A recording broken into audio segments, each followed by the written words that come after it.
तुम्ही don don म्हणता ना, तर आज बघा तुमच्या डॉनची ताकद. हॅलो गाईज, मी आधी आणि माझं कॉलेज आहे MGM. आमचं राहते हिंदीचं ऑनलाईन लेक्चर. पण आज क्लासमध्ये 10 मिनिट एंटरटेनमेंट झालं. कसं तर एका मुलीचं ना कॅमेरा ऑनच होता, त्यामुळे आमचं 10 मिनिट एंटरटेनमेंट झालं लेक्चर मध्ये. माझ्या मैत्रिणीचं आणि तुमच्या व्लॉगरचं बजेट नव्हतं थिएटर मध्ये जाऊन मूवी बघायचं, तर आम्ही फोन मध्ये पिक्चर बघितला. आता थिएटरची फिलिंग येण्यासाठी पुरी असं काहीतरी करू लागले होत्या. मी म्हणलं थांब, म्हणलं आता रात्र करून येतो म्हणलं, म्हणजे कसं थिएटरची फिलिंग येते ना.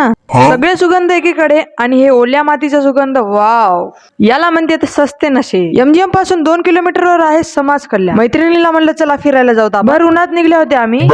ऊन लागू नये म्हणून मैत्रिणी तिचा स्टॉल दिलता मला, आणि जाता जाता दिसला आम्हाला एक छोटासा झरणा. मी सहज म्हणलं समाज कल्याणला जायचं म्हणून. आता त्याच्यातल्या एका मैत्रिणीला माहित होतं की समाज कल्याण आता किती दूर आहे ते इथून. तिने गेली मग आम्हाला सोडून.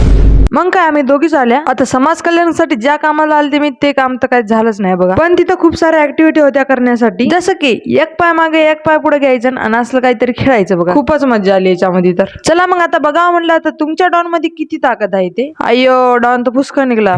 माझं मलाच वज उचलणं गेलं बघा. नंतर गोल गोल फिरले एकदमच चक्कर येईपर्यंत. आता आम्हाला वाटलं हे लहान लेकरासाठी बनवलं असेल सगळं काही, आणि नंतर माहित झालं की अरे हे तर सार्वजनिक जिम आहे म्हणून. तिथं झोपण्यासाठी आडवा तिडवा बेड पण होता, पण तिथे एक सूचना फलक लावलेलं होतं. त्यात लिहून होतं की आतरण पांघरण घरूनच घेऊन येणे. पार्ट 2 साठी फॉलो करा.